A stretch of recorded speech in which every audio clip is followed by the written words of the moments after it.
Welcome, everyone. Welcome to another episode of Table Ladders and Talk. Welcome to another episode of Table Ladders and Talk. Got a great broadcast, man. Electric car There travels is so from much going. Oh, we got special stuff going on here. Okay, hey, sound technology. Technology is what it is. Technology is as it is.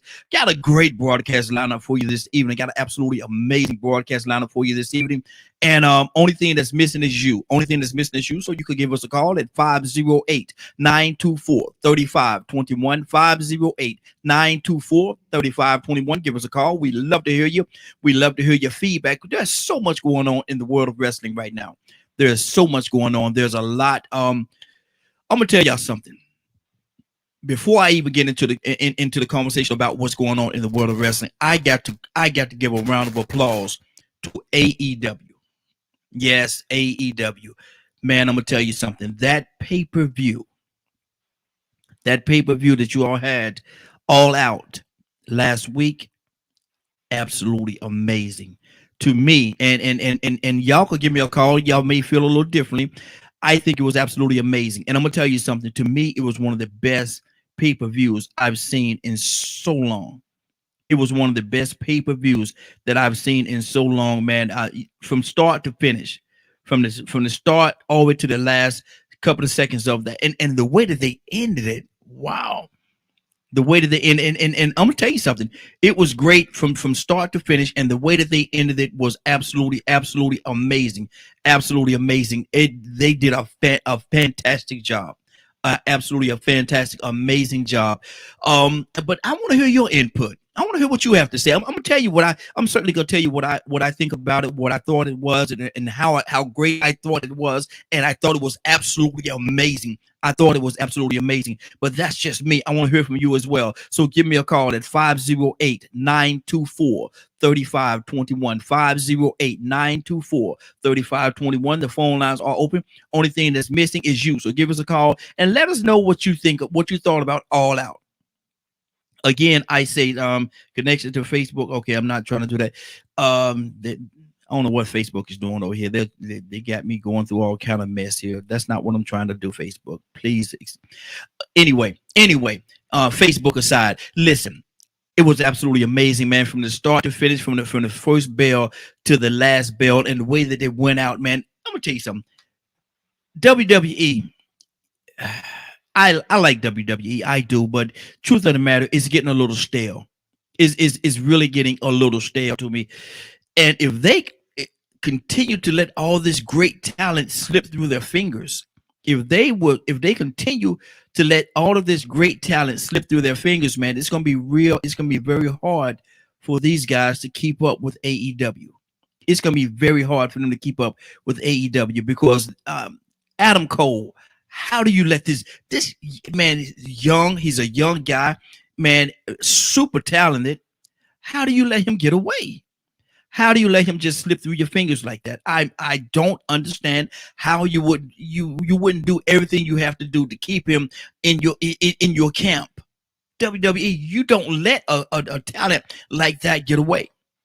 Now just imagine. Now just me off the top of my head, I know he's with the team. I know he's with the team. He's with the whole clan came back together, which is a great thing, man. It's gonna be great for wrestling. It's gonna be great, definitely gonna be great for AEW. So that's one good thing. But my thing is this right here: if you have him, Adam Cole, we have a caller. Hold on, see who we got here. Caller, what's your name? Where you calling from? Okay, caller called and caller hung up. That's okay. Sometimes technology works like that. Call if you if you want to call back in, definitely give me a call back. 508-924-3521. 508-924-3521. Give me a call back. We'd love to hear from you. If you have Adam Cole and you have a MJF, those two young cats right there, man.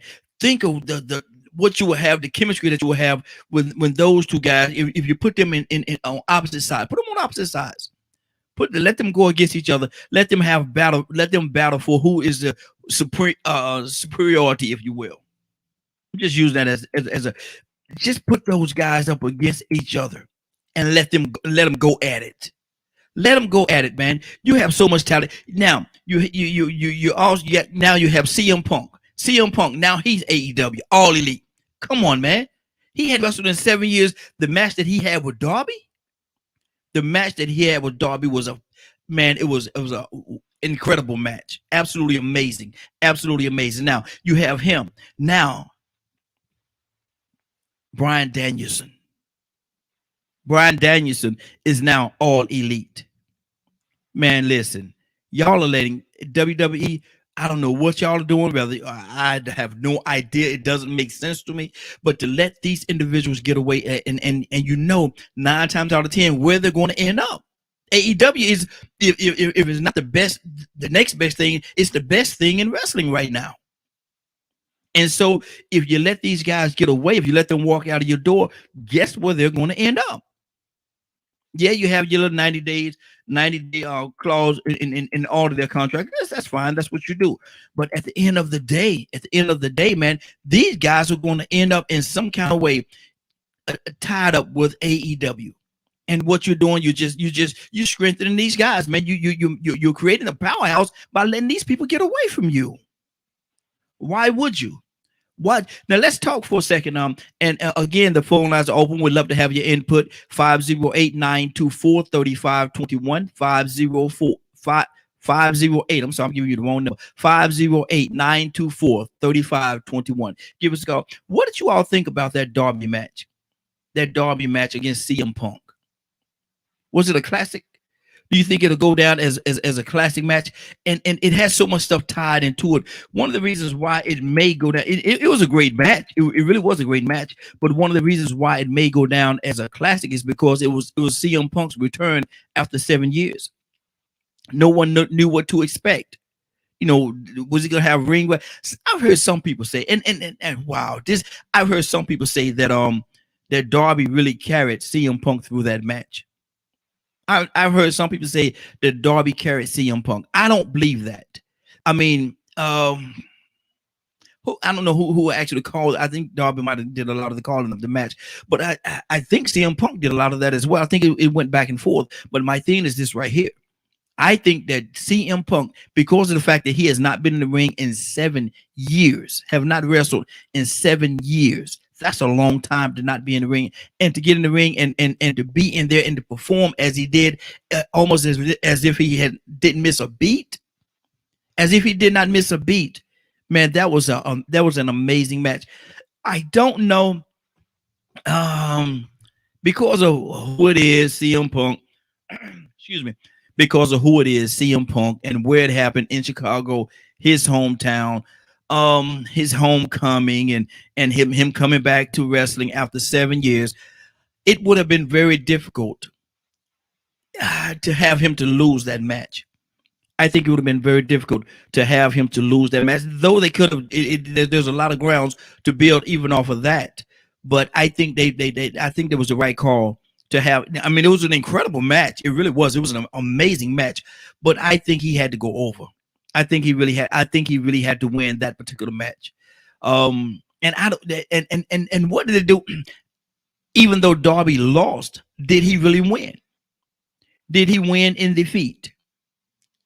And see, that's one of the things about it right there. Did Darby actually win in defeat because of the fact that he lost the match? And yes, he did. He lost the match. But did he really win?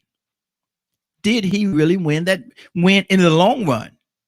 Because the way the way that he performed in that particular match, it told you something about how tough this young, as if you didn't already know. But had that been your first and only time seeing Darby wrestle, man, he sold it, man. He sold it. I mean, you walk away saying that, even though this guy lost, and he's a young guy too, even though this young guy lost, he had a fantastic match. He really represented himself very well, and it could have gone the way they did it. It could have gone either way. I'm happy with the ending. I'm happy with the ending. Do I want to see those two wrestle again? Yeah. How do you play it out though? And I wonder what's going on. And now they have CM Punk is his next match, his next series, I guess, is going to be against Team Taz. It's going to be against Team Taz. So what do you do against that? We have a caller. We have a caller. Caller, what's your name? Jamel. Hey, Jamel, how you doing? I'm all right. Chief, how are you today? Hey, doing good, doing good. Man, I want to ask you a question. All Out, man. I know you saw All Out. Yes, sir. Okay, tell me, man, what did you? To me, and I like AEW. I like AEW. I like both of them. I'm leaning more a little towards AEW right now. But was that one of the best pay-per-views you've seen in a long time, start to finish? Start to finish, yeah, it has to be one of the best pay-per-views probably in the past 10 years. Yes, sir. Yes, sir. I agree with you 100%. What and this is to me, this is a tough question, but I'm gonna ask you, Jamel, what was your favorite moment in All Out? What was your favorite match? Favorite match. Actually, my favorite match happened to be the Eddie Kingston and Miro. Wow. Because I'm a 90s All Japan fan. Yes, sir. I still watch Masao matches to this day. Water matches, I still watch them to this day. So that's what happened to be my favorite moment. But I think overall consensus would be CM Punk and Darby Allin having the wasn't that amazing? The 1, 2, 3 Kid Bret Hart match. Wow, wasn't that amazing though, man? And see, my thing with that is CM Punk. I think it's been 7 years since he last wrestled. Seven years, man. Count them. And to come back and to represent himself in that way, that was a fantastic match. I don't know, truth of the matter, I don't know with everything, all the elements that was involved in that particular match, him coming back after 7 years, his first match back on a pay-per-view in Chicago. He couldn't lose that match, man. What do you say? I mean, am I wrong?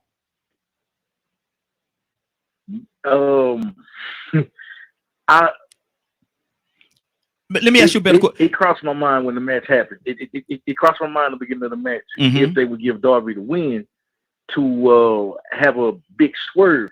But I just think at the end, Tony Khan couldn't go with it. No. But I think it would have been interesting if he would have got if Darby would have got the W. Now, let me ask you this question: who would have hurt worse?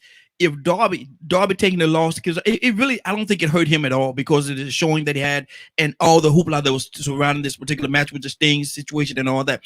I don't think it would hurt Darby as much as it would have hurt Punk had him lost his first return match home in Chicago and all this stuff that built around it. I think it would have hurt Punk a little more had he lost. Oh yes. Punk's trajectory would have eventually capered out. But Darby, if he starts to work a little safer than he does, at least he has at least 15 more years of wrestling in him. Now, if he continues at the rate that he's at, he might have 7 to 10 more years. So Darby will have a chance to reach the mountaintop. Yeah, but I don't think Darby. One thing I will go ahead. Okay, go ahead. No, I'm sorry. Go ahead. One thing I do respect about the way that they're booking Punk, they didn't put him straight into the main event. Yes. So you getting CM Punk climbing from the bottom right now. I do respect it. So it's just like Darby wasn't facing CM Punk. Darby was facing I ain't gonna say a newcomer, returning vet that's trying to get his respect back. Yeah. I like the story that they put into it. Now, his next opponent is supposed to, from what I saw last night on Dynamite, is supposed to be Team Taz, somebody from Team Taz. What do you think about that, Punk? He eventually, I know he has to go through all of them. He got to probably wrestle each and every one of them. And I think Hobbs may be the last one that he wrestled because of Hobbs being who he is, a big muscle, bulky type guy, blah, blah, blah. What do you think about that series? Because it's probably going to be a series. I'm interested in seeing Punk and Hobbs. I think it would be okay. But I think they're going to throw a mystery opponent in there because we all know Hook isn't ready yet. Yeah. So I watched NWA Power a couple years ago, and I saw Ricky Starks. Ricky Starks can actually wrestle. He's not just a mouthpiece. So I think Punk and Ricky Starks is going to be cool. Punch and Hobbs is going to be cool. I want to see who else, you know, Taz will bring in as a mystery opponent. Maybe he brings back RVD. Wow. Maybe Tommy Dreamer will come in as a sort of like the labels of Jericho when Hoover came in, and then they brought Nick Gage in. So I think it's going to be something along those lines. And then Hobbs may end up being the quote unquote final boss. I'm gonna tell you something. I just love how AEW is doing it right now. I just love the way they're doing it, man. And they're not afraid to bring all the like you said, the other guys in, just bring them in. That match last night, the headliner, man. When you had Moxley against Suzuki, that was a match, man. Yes, that was a match. And truth of the matter, that match could have very easily been on a pay-per-view, but they gave it to us for free. Because I think what it is, I think Tony Khan, quote unquote, being a forbidden door for New Japan, it's gonna continue to build up New Japan stars coming over till we eventually get Moxley versus Okada. Yeah. Wow. I think that's what it's gonna build up to at Revolution. Now, you also my personal opinion. Now you also Omega. He had a run in Japan as well, though. Yes. And so you know how they're going. Exactly. Are they going to What are they going to do with him in regards to this? How much longer do you think he need to hold on to the title, Omega? I personally think that he's going to drop it at the New York show to Hangman Page. That's just my personal opinion. Because he was supposed to drop it last week to Hangman Page, but he had a baby, and you know, family is a little bit more important than choreographed violence. Yeah. So that's why that didn't occur like that. But I think he's going to drop it at the New York show to Hangman Page. I see some people saying that Daniel Bryan's going to get it, but I don't think so. I think they're going to do something to let Daniel Bryan hang around the top of the card. But I see Kenny eventually getting kicked out of the Elite, and the Elite just disbanding on his, you know, just disbanding period. And Kenny's gonna go down to the mid card. That's just what I see. Time around January or so. You say he's going to the mid card? Yeah. I see him becoming the best bout machine again instead of a chicken shit heel, because that's what he is right now. Chicken shit heel. Okay, that's gonna be interesting. Now, let me ask you this question, and we got an hour here, so I'm trying to cover a lot of things in this hour's time. Do you think right now AEW is acquiring too much talent too fast? No, because you can never have too much talent, and I think the misconception a lot of people have about that is, like in the '90s with WWF, you know, that was quote unquote the only place to work. You know, once Ted Turner purchased the rights to the NWA and created WCW, you had another place to go. Yeah. And WCW had a working relationship with New Japan Pro Wrestling. So I said all this to go back to the fact that Tony Khan says he's the forbidden door. So there are places that other guys can work. So you don't have the financial strengths that the WWE would have. Because let's say for the sake of numbers, you give Moxley $2 million contract, but you got it over 6 years. It's not gonna be the same blow as giving Moxley a $2 million contract for 2 years in the WWE, and then for him to be able to make up the money that he thought he would lose inside of the 6 years, he can go and be the GCW champion. He can go to New Japan and be he can hold the American belt in New Japan. He can go and do other deathmatch shows. So no, I don't think AEW is at all acquiring too much talent. But see, and one of the reasons why, and I can agree with what you just said, and I can agree with that 100%. But at the same time, one of the issues that I have with it is they brought CM Punk in, they brought Adam Cole, and they brought Bryan Danielson. All these guys within a month's time, not even a month's time of each other. You haven't really had an opportunity. Now you had a little more time with Punk, maybe about a week or two with Punk, but you haven't had a chance to build these guys. And I think each one of them should have their own individual time of being built. And so to have them all poured in at one time, you know, go ahead. See what, but see what a lot of surface level just casual wrestling fans don't understand. Every last one of those guys that you mentioned worked in PWG or Ring of Honor at some point. So with those guys having the mindset that they all were good competition with each other in the early 2000s to mid 2000s before NXT started acquiring everybody, they were willing to take the time sacrifices of not wanting to be stars because they all know that they can put on 4 to 5 star banger matches. These guys have been working together since 2002. All these guys. But see, that part I'm talking about from the lower guys like Scorpio Sky and Kazarian. You can go up to Cesaro. You can go to, at the time, Rusev. Even Tyler Black, which is Seth Rollins. Like all of these guys have worked together, so they are willing to take the back seat to their friends. Wow.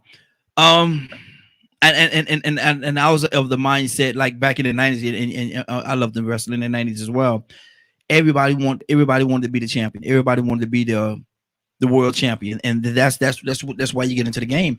And so wrestlers have a lot of ego. There's a lot of ego tied up in professional wrestlers. Professional wrestlers, there's a huge ego, and everybody want to be the best. And so you're saying that they are willing to, each one of them, take their time and just sit there and wait, because I don't like how they did Hangman. Hangman, when all these guys started coming, man, he kind of fell to the wayside a little bit. I understand, his personal situation, but still professionally, he kind of fell to the wayside. Would you agree with that?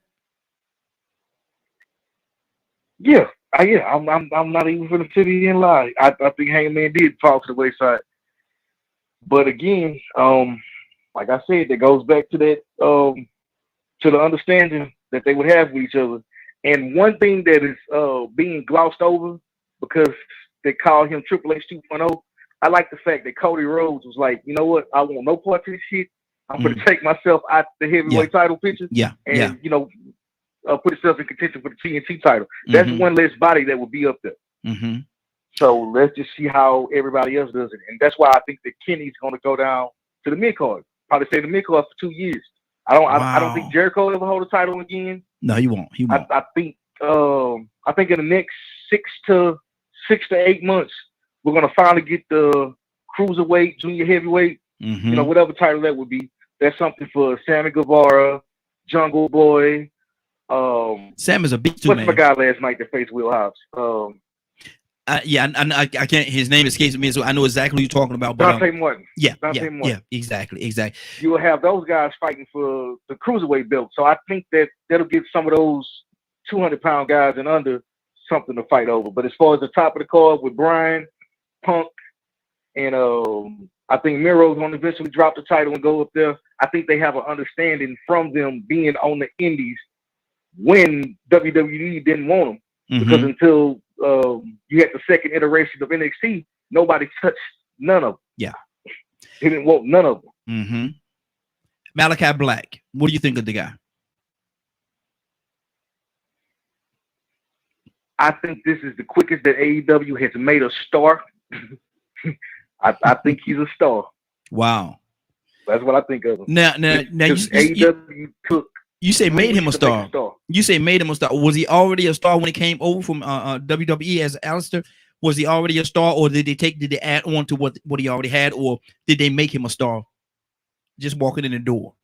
They added on to him, and I don't want to seem like I'm poo-pooing on WWE, but I've been a fan of indie wrestling for the longest. So I knew Alistair Black before he got to NXT.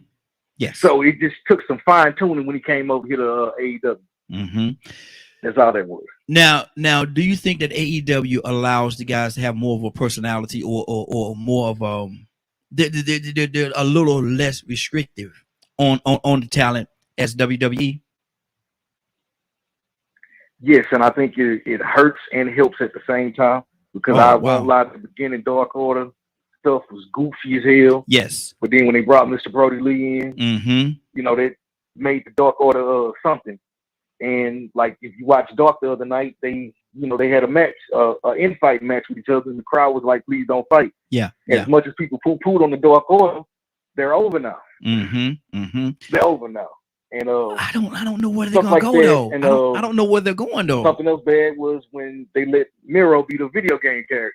I don't think he should have done that. I think he should have just been a monster squashing everybody. Wow. So what do you think they're going to do here in AEW with Adam Cole? And what is his upside? And MJ, how would you feel a match Adam Cole MJF? How would you view that match? Right now, just on the surface, I don't know how you do a heel match, because it's easy to do a babyface match. We just had that with Punk and So you're gonna have to turn somebody face.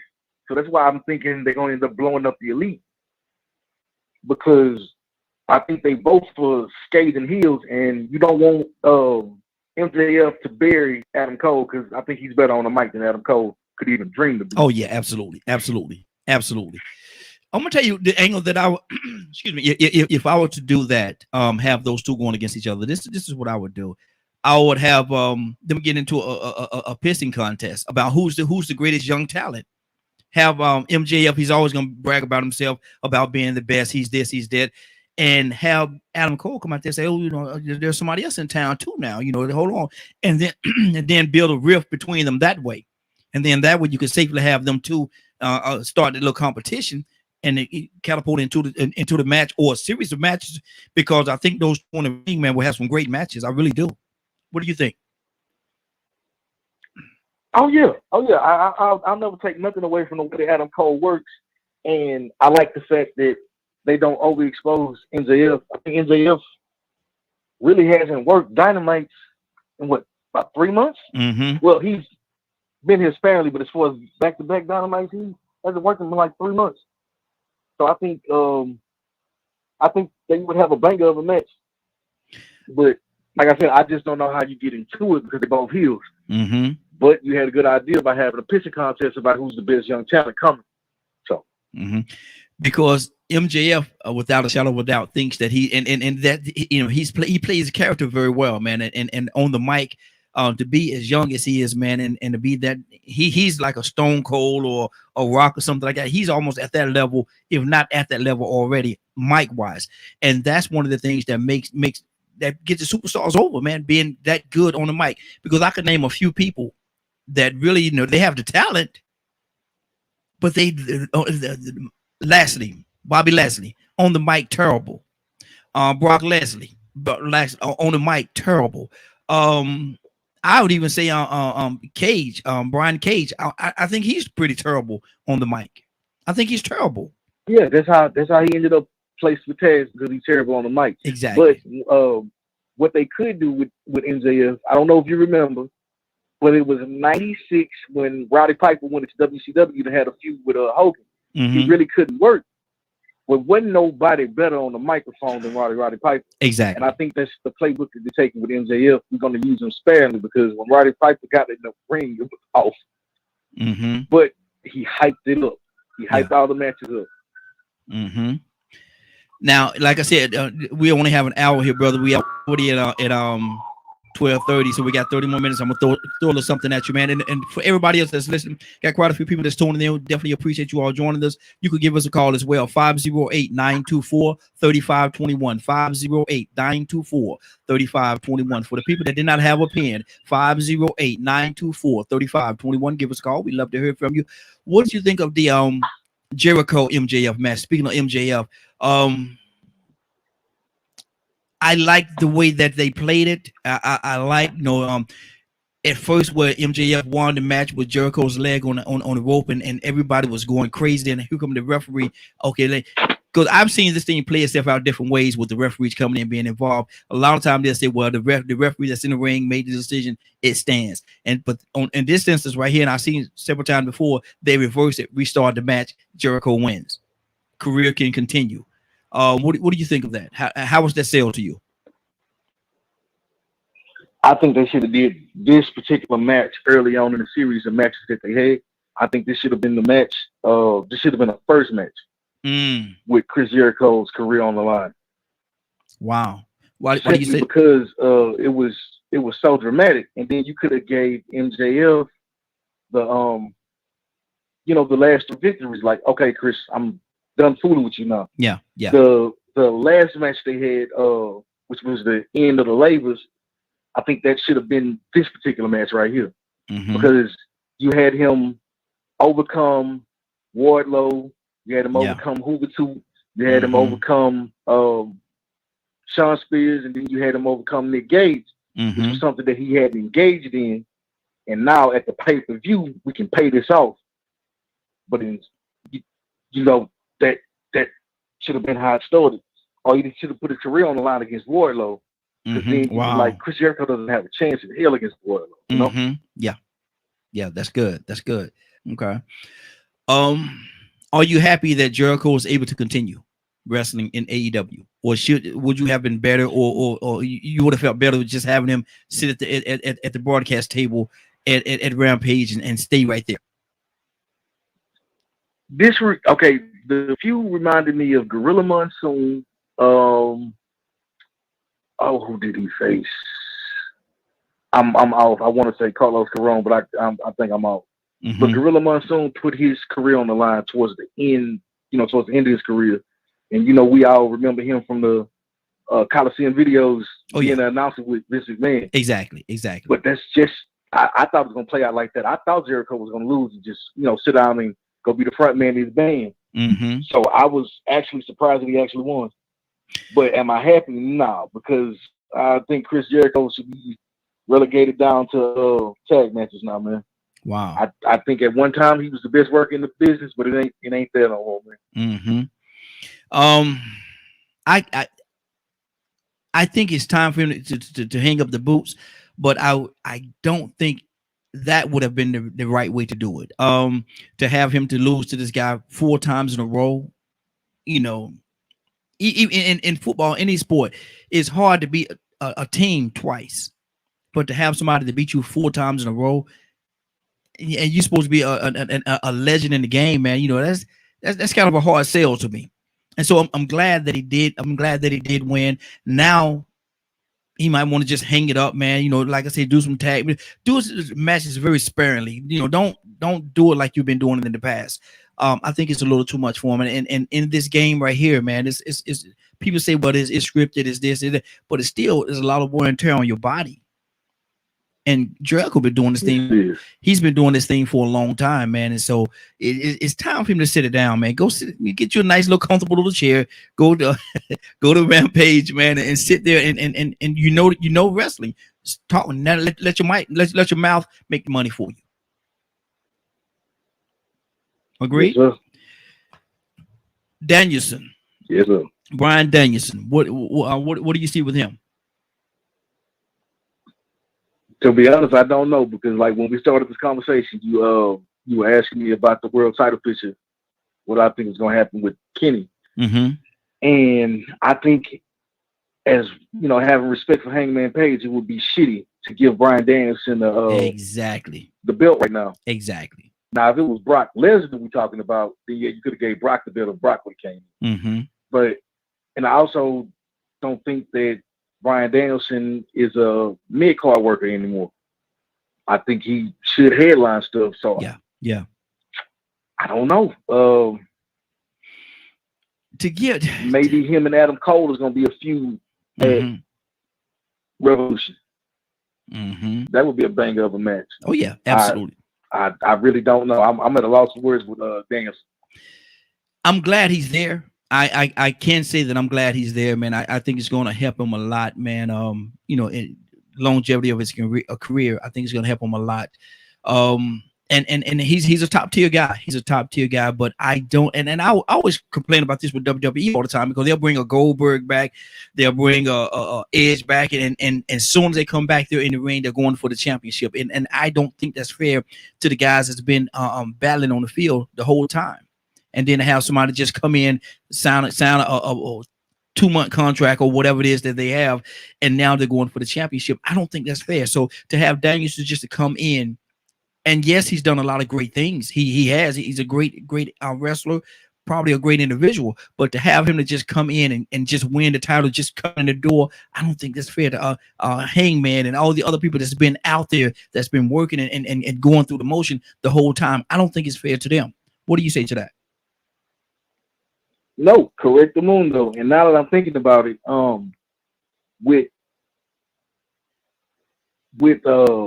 with Miro's neck being exposed, as far as he's coming, susceptible to moves to the neck, I think Danielson might take the TNT title off of him. Now that I'm thinking about it, I know that was random, but I'm thinking Danielson might be the one to throw Miro. Okay, would it be immediate? I don't think he does, but I think he might be. Would it be immediate? Because I'm gonna tell you something. I would love to see Eddie Kingston get that belt off of Miro. I would love to see that. I do too, because I think Eddie Kingston is the most relatable microphone in that company. Yes. I think everybody can relate to. Everybody that comes from adverse circumstances can relate to Eddie Kingston. So I think I would love that too, because then he would be, I guess, for lack of a better term, a dirty, dusty Rhodes. Like you can, the average man, the common man, you can relate to him. Yes, absolutely. I would love to see that. But again, and this takes me right back to something we talked about earlier, with there being so much talent. How do you spread it out, man? How do you keep everybody happy? How do you do that? And I understand that what you said earlier about a lot of the guys has worked together, but still, that's they're saturating the market right now. And I guarantee you, in the next 2 months, you're gonna have some more people coming over. Oh yeah, you're gonna get Bray Wyatt. If nothing else, you're gonna get Bray Wyatt and maybe Buddy Murphy. I don't think they're gonna take Braun Strowman. Just because during the pandemic he was so disrespectful to independent wrestlers. I don't think they're going to take him. It's just like bringing Tessa Blanchard in. I don't think that's happening. No one's touching her. No one's touching her. No, nobody's touching her. So I don't know. I think it's a good problem to have, maybe. And it can be. It's a good problem to have. It can be until people start complaining. I mean, it can be. The thing is, go ahead. I don't see any of them complaining. Now, maybe some of the guys that have already been there, like some of the mid-card guys that have already been there, will start complaining. But I don't think Joey Janela's going to say anything about that. I don't think Jungle Boy's time is here. And then, like I said, I think that they're going to make the junior heavyweight belt for them. All of the guys that we're discussing, or if not friends, associates, and have had several matches against each other. You could pull any 2 or 3 names out of a hat, and they've matched up sometime in the past 15 years. Yeah. At some point or another. So I don't know. Do you think they're going to put interesting thought I just had, Alistair, Malachi Black. Do you think they're going to put maybe the TNT title on him?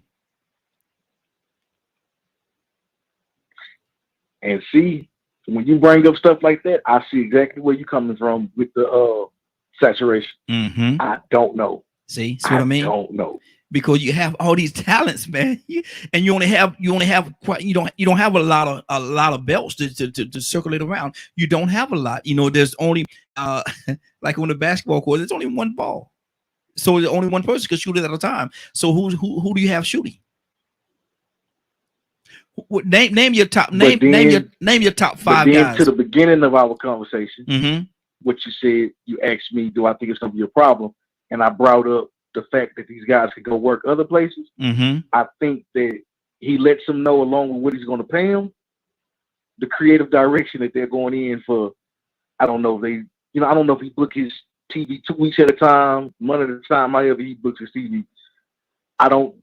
I'm pretty sure he brings up the creative direction to let you know what you're getting yourself into, to let you know that who he's looking to put the belt on. And you can go somewhere else and work. I think having the saturation, but also having yourself be the forbidden door to let people go other places, may be his saving grace for the saturation. If that makes any sense. It does. Because if I'm not mistaken, Moxley just won a title. What did he win that title? GCW. He just beat Matt Cardona for the belt. Yeah. But he's still in AEW. So yeah, it's interesting. Now, what do you see of this whole Impact AEW thing? How do you see that playing out? I think Impact had no problem with being used. They was almost washed out. AEW took full advantage of it and used them. But it was to their benefit, because for some reason, I don't know why, they're owned by, Sinclair owns, what is Sinclair own? I think Sinclair owns ROH, but they're owned by a TV corporation. So I don't know why just the set and the arena looks the way that it does, but nobody was really checking for Impact like that. Yeah. But they had bang-up matches going on there. I mean, they fell off a lot, though, brother. And they fell off a lot. And when they fell off a lot from the time they had AJ and Samoa and all those guys, man, and Christian Cage. I mean, Impact has dropped off a lot. That's why they had no problem with AEW using them. Yeah. Because whatever viewers they could bring in, they were gonna bring them in. No matter what they had to go through to get them. And with Kenny, being the belt collector, I think they might have topped off one night at like 700,000 views. That's the most they had in a long time. Absolutely. And it's definitely a benefit for them, because it really made them relevant again. It really did, because I love wrestling, man, and I can't remember before that happened. I can't remember the last time I even remembered what channel Impact was on, and much less watching one of the shows. And then I stumbled across it again, and I looked at it, and I was like, brother, it was hard to watch, man. It was hard for me to watch it, because it was, to me, it was just that maybe just to me it was just that bad. But then they did the AEW thing, and they started putting people together, and it got better. It did get in, and it's still getting better. It's still on the rise. I don't know what's gonna be next for them, though. What do you think? I think wherever the money is, it needs to be put into that arena. Yeah, it needs to be put into that arena. I think Braun Strowman's going over there. I think Buddy Murphy's going to go over there. But as far as the working relationship with AEW, you got the belt on Christian Cage right now. I'm thinking that you could get Jungle Boy. Maybe if they get it right with Sammy this time, you get them to go over there and challenge for the X Division title. That was messy. That situation with Sammy was messy. That was very messy. That was messy. Yeah, and I'm like, I understand that you want to, have your backbone for your company, but you really got no ground to stand on. Don't nobody want to be here. Exactly. And so yeah, they dropped the ball on that one, and had it fallen through, it would have destroyed them. It really would have. Had Lucha Underground had their contracts together, we wouldn't be having a conversation about Impact right now. Yeah. Because anything over there in Impact right now came from Lucha Underground. It's a few guys in AEW too, but Lucha Underground was defeating for Impact, because their TV contracts were so convoluted, because they tried to run a wrestling promotion like a regular TV show, and didn't understand that ain't how you do it. No. But yeah, Impact was rebirthed out the ashes of Lucha Underground. Exactly. Now, I got to ask you another question. Like I said, man, we jump all over the place. We got about 15 more minutes. I want to ask you about the new World Tag Team Champions, Lucha Brothers. Love Penta, man. Love the guy, man. What do you think? Where are they heading? Oh yeah, I think Penta's probably the second best worker behind Bryant, like in the States, because people would say maybe Okada or either Will Ospreay, could hold it as actual like wrestling work and not character and out just working. But as far as the Lucha Bros, I see them having a relatively short reign. Wow. I think FTR I think FTR gonna take the belts back from them. Wow. By the end of the year, I think FTR had a belts back. Now you got a lot of other teams out there, man, that are deserving of a title run. If not FTR, who do you think would take the titles off of them? Who do you think it would be? Please don't say Lucha. I mean, don't say the Jasaris and what's the cat's name?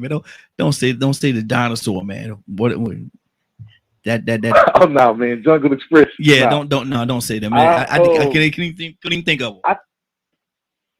I would want it to be, personally speaking, I would want it to be Private Party. But they with Matt Hardy, and it's so goofy right now. Yeah. So I wouldn't want some belts on them right now. Exactly. But I think Proud and Powerful is probably deserving of it. But I just think to please FTR not to leave, because they are the embodiment of tag team wrestling, I think they're going to end up giving FTR them belts back. But I think Proud and Powerful is probably the most deserving team to have them after the Lucha Bros. Now, if FTR were to leave, where would they go? They're certainly not back to the WWE. Where would they go?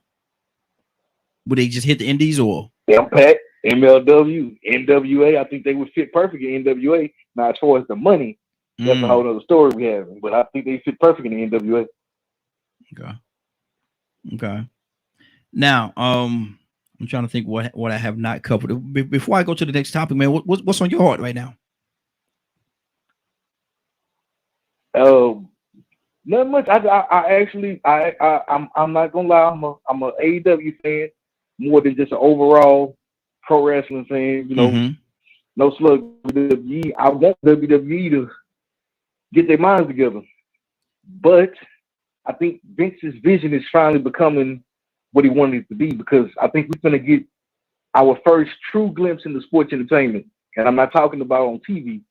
That Netflix movie with The Undertaker and New Day, that is the embodiment of sports entertainment. Yeah. You have these pro wrestlers that are in a regular quote unquote Hollywood entertainment set. You had the WWE films or whatnot, but a lot of them get poo-pooed on. Nobody really liked the Marine. No. Make jokes about them being 30 Marine movies and everything like this. Exactly. But I really want WWE to finally get it together. They're not going to. They've lost vision as to who they were, who they are, what they're supposed to be. I think they've lost total vision of that, man. And it was apparent in the last show that they had, man.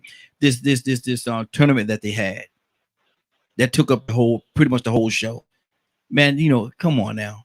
It was all that was to me, and you correct me if I'm wrong, brother. I could be wrong, but I think that that whole episode was just filler. Had nothing of substance. I tell my fiance on a weekly basis, WWE Raw reminds me of the Carol Burnett show. It's a variety show. You get a little bit of this, a little bit of that, a little bit of everything except what you came here for. And yeah, they got to get it together. But I'm thinking, and people tell me that I'm crazy, the WWE is going back to the new generation phase. Remember, before we got the splash of the Attitude Era, we went through the new generation phase. Yes. Well, it was nothing but big 6'6" dudes around that couldn't wrestle. Yep. Then you had Sean Waltmans, X-Pac. You had Razor Ramon before he jumped, but you had Razor Ramon and Diesel before you jumped, and you had Shawn Michaels. You had a few stars, but you had no good matches because the stars had nobody to work with. Exactly. I think that's where they're at. I don't know why they're there, but I think this is where they're. And Vince, I think he made a comment saying that, you know, he didn't want any average size guy. He just wanted the big bulky, the big. If you're not six something, 6'5", whatever. I'm saying 6'5". No, he didn't say that, but you have to be a certain height, a certain structure for him to want you. He's not trying to bring anybody else up from NXT that don't fit that mold. And so, you know, you're passing over a lot of great talent when you do stuff like that, and you will have those big robotic kind of guys, man, that really can't wrestle. Yeah, I don't know why you want to walk around and have, you know, 4 or 5 viscerals. You know, there's nothing special about them being if everybody looks the same. Mm-hmm. But, you know, that could be said about having the small average guys. And I think that's to, you know, our earlier point when I was talking about AEW having the guys that were friends. They didn't want them then. Mm-hmm. They wanted them for a short period of, 6-7 years? NXT was at its peak? Yeah, exactly. Yep. And now they are all back together. The average size guys are over there, you know, doing their brand of pro wrestling. Mm-hmm. Exactly. Now, so I don't know what WWE is doing. Did you ever think that you would see the day that Roman Reigns and that you would have to say that Roman Reigns is really saving WWE right now, because and with the SmackDown brand, you know, he's pretty much the only thing that people are interested in. Oh no! When I'm when Friday nights, I turn the TV on. I don't see Roman Reigns. Whatever movie is on TNT, whatever movie's on Showtime, whatever to catch my eye. Friday after next, whatever it is, I'm watching that. Yeah. And then I'll flip back to see the Tribal Chief on the TV. Exactly. He get on the TV, I'll watch it. And after that, I'm turning it off. I don't care about Riddle. I don't care about nothing. Yeah. But the Tribal Chief when it comes to WWE, that's it. But no, I would never thought I would see the day that it's one singular person. Yeah. I never thought I'd see the day that Roman Reigns was healed. Yeah, exactly. I think that's more surprising than anything. Mm-hmm. He's a heel. And he should have been a heel. Should have been a heel 3 years ago. That's exactly what I was about to say.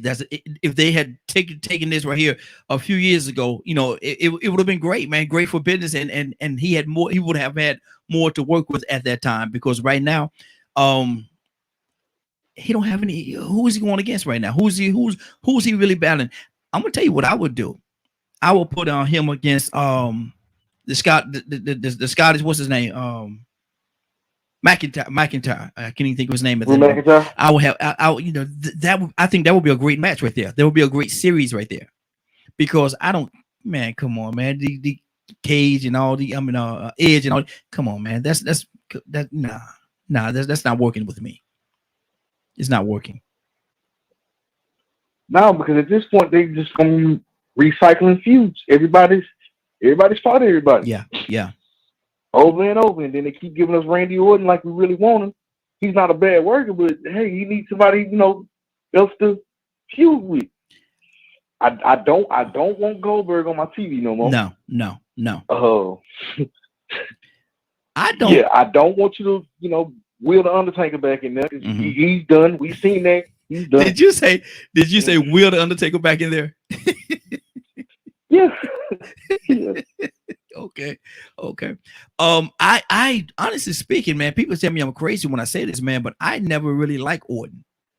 I really, you know, I just never really liked the guy. I mean, yeah, he's won a lot. They taken him over a lot, but he's just, it's like a Riddle. I can't see Riddle, and Riddle, you know, he does what he do, but to me, he's more of a gimmick kind of guy, not really talented. I think because the thing about Orton, I think Orton's there because he can wrestle.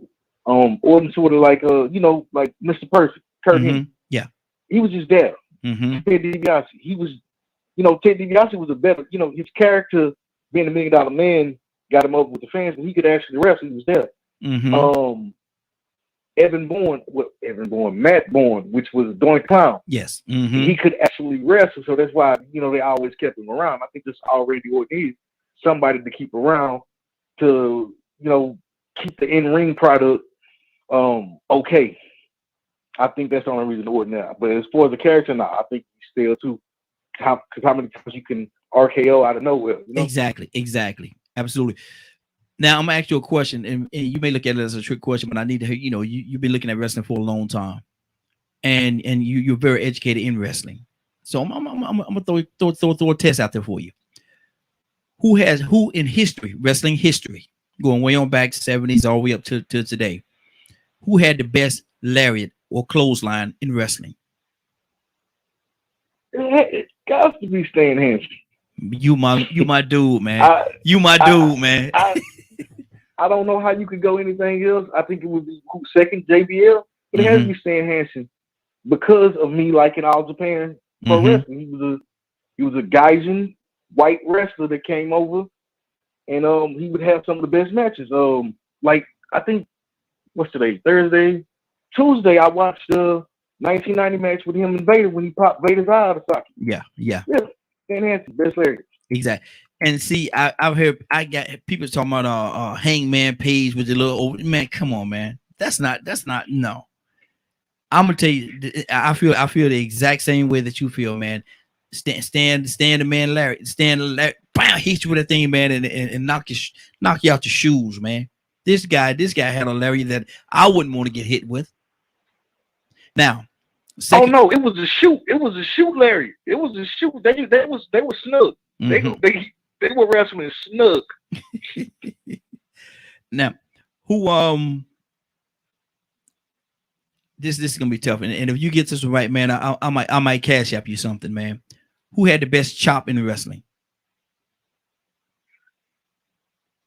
Best chop. I want to say Wahoo McDaniel. Boy, I'm about to cash app you some money right now.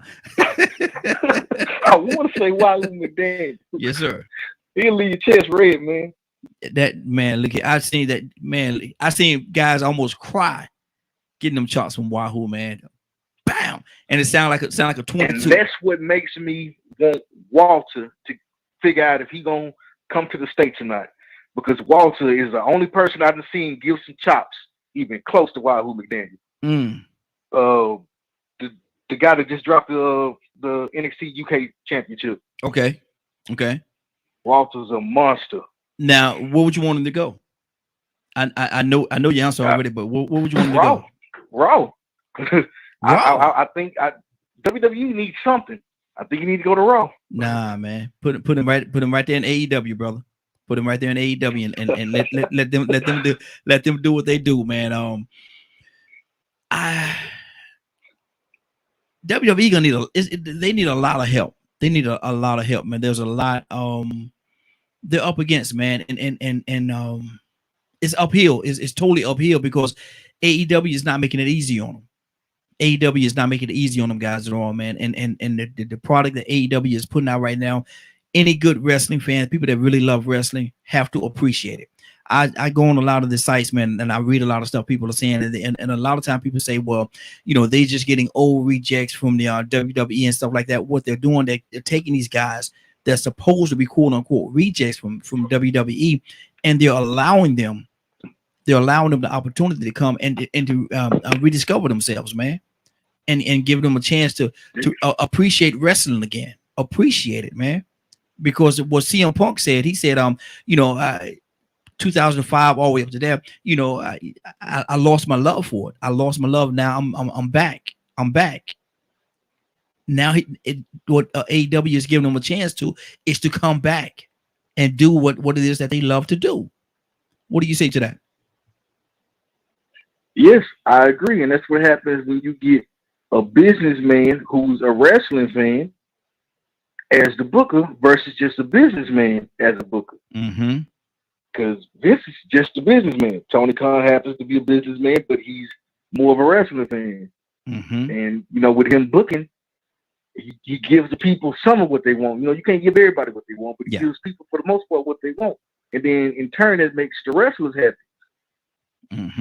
Exactly. And I hear that the backstage is a lot different in AEW than it was in WWE. Yeah, that's something else that I think is going to keep a lot of wrestlers there, even if they don't feel like they've been used properly, just for the fact that they don't have to deal with I'm not gonna say toxic, because people throw around toxic too much. I think you should get to the root of whatever the word really is you're trying to say. BS. I guess tumultuous backstage environment. BS. I think with AEW having a better backstage environment, this will keep a lot of guys happy. Yeah. Just for the fact that, hey, I fly in and I ain't got to deal with no BS back here. And the Big Show, he what his shirt say? No more BS. Mm-hmm. There's a reason why his shirt says that. There's a reason. Man, listen, it's been a great broadcast. But let me ask you this one more question before we get out of here, man. We're supposed to be out at 1 o'clock. So it's right at 1 o'clock right now. But how long do you think? Because CM Punk, he keeps dropping April, his wife, AJ. How long do you think it's gonna be before she's there? New Year's. I don't know if they're gonna have a New Year's Day smash or whatever pay-per-view it is. I think New Year's because the women's division is getting slowly better. Yes. But she doesn't really wrestle. She becomes his valet.